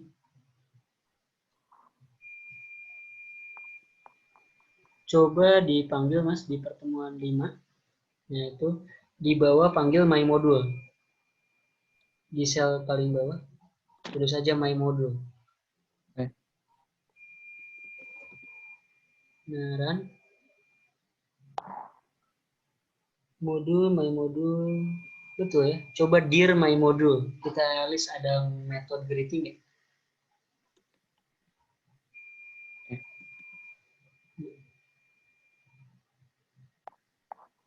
Modul.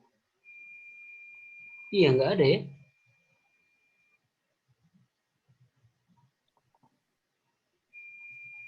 Padahal, iya udah ke save. Hello, greeting. Di hover di nama my module, Mas. mymodule.py, betul. My module. Di pertemuan 5 lagi. Tapi di sini nggak kelis ya. Coba di save dulu, Mas, di Ya. pertemuan 5 nya. Di save. Di import Ya. lagi. Oh, coba di refresh aja. Di restart dulu. Di restart, terus import lagi. Oh iya. Nah, bisa ya. Kayaknya nih kena catch. Karena pasti sebelumnya kayaknya pas bikin my module udah ke save duluan, terus udah keburu import sebelum ngedefinisiin greeting. Oh iya. Nah, iya kayaknya tadi kayak gitu ya. Iya. Jadi makanya dia nyimpennya taunya oh my module kosong gitu. Jadi kalau di Python kayak begitu tuh catch-nya. Kalau awalnya udah diimport, kita panggil import lagi, dia nggak bener ngelakuin import. Tapi dia masih kondisi, oh ini sebelumnya udah diimport, saya nggak import lagi. Padahal di kita ada perubahan ya. Nah itu biasanya untuk atasinya ya kita restart aja. Itu ya. Dan cara importnya juga sama seperti yang kita bahas di pertemuan kedua ya. Bisa pakai from my module, import greeting gitu. Greeting kan metode ya. Si function di dalam my module. My module ini kan nama file. Bisa kayak gini juga. Jadi nama manggil ini bisa dengan cara kayak gini. Support aliasing juga sama, bisa pakai AS apa gitu ya, YT, terserah bebas. Nah, ini sama banget kayak mengulang pertemuan kedua, tapi ini untuk khusus modul ya, yang apa namanya, yang manual kita bikin. Selanjutnya juga di sini kita bisa cek nih kita listing metode, pasti ada ya semuanya lah ya. Ini banyak gitu. Kalau built-in modul, ini kan modul yang kita create manual ya. Built-in modul itu library ya, contohnya library OS. Kalau kemarin kita kenalan sama library time, gitu kan, library datetime. Library OS ini kayak library untuk file system lah, ngecek file di dalam folder. Ini review aja ya untuk nunjukin ini ada loh library OS gitu ya, bisa digunakan untuk akses kayak nge-list file dalam folder, nge-create folder, atau nyari lokasi file dalam folder komputer gitu ya. Ini tinggal import aja OS namanya. Kalau kita panggil OS listdir, dia bakal nge-list file yang ada di dalam folder yang kita pakai ini. Nah, ini dia ada ipynd checkpoint, ada mymodule.py, ada folder test kalau di saya. Ada file ini nih, ipynd punya Python-nya, mymodule.py juga. Ini nge-list file yang ada di dalam folder yang sekarang saya pakai. Ada OS get cwd current working directory. Jadi dia ngasih tahu posisi file yang saya jalanin ini ada di folder apa. Kalau saya ada folder user, Yunus, document, GitHub, belajar, computer vision, bla bla bla gitu ya. Ada metode mkdir. Mkdir itu make directory gitu ya. Jadi kalau saya execute dia bakal nge-create ini kalau saya udah bikin otomatis dari sini ya. Kalau saya ini saya delete lagi. Saya panggil OS mkdir. Nah, dia kebikin ya. Tapi folder kosong ya. Yes, folder kosong kayak begini. Ini saya bisa ngecek nih part axis, ngecek kalau suatu folder ataupun file ada atau enggak gitu. Ngecek si folder test ada atau enggak. Atau si file mymodule.py ada juga gitu. Ngecek kalau tipe file yang ditulis di sini nih, direktorat file atau bukan gitu. Kalau file isinya true, kalau bukan false. Karena di sini directory bukan file gitu ya. Jadi di sini false, bukan file. Jadi kalau di sini saya inputkan mymodule.py kan file ya. Ketika saya panggil pakai isFile dengan memanfaatkan library OS ini yang built-in, nah dia true. Kalau isdir untuk yang tes ini kan directory. Nah, dia bisa ngecek lah. Itu ini overview dikit lah. Memanfaatkan built-in function OS untuk kebutuhan ngecek file di dalam directory. Pas nanti kedepannya menggunakan OpenCV akan kadang sering dipakai nih si library OS ya. Selain library time ataupun datetime, umum-umum ya gitu, sering dipakai. Salah satunya ini library OS, makanya di sini saya sempatin untuk sisipin gitu ya. Oke, sampai sini ada pertanyaan, Mas? Udah cukup ya. Cukup ya. Oke. Ini malam ini banyak banget, tapi mudah-mudahan nangkep ya yang udah disampaikan. Penting banget, terutama di konsep object oriented programming-nya di atas ya, karena itu akan membekali ke nanti struktur ngoding ke depannya ya. Karena ketika kita create aplikasi atau sistem dengan struktur OOP, itu bisa reproducible, lebih apa istilahnya, lebih reuse lah kodenya, itu lebih rapi. Gitu ya. Mungkin untuk pertemuan malam ini sampai sini saja. Terima kasih banyak udah mengikuti dengan baik. Sekian, terima kasih. Terima kasih. Yuk.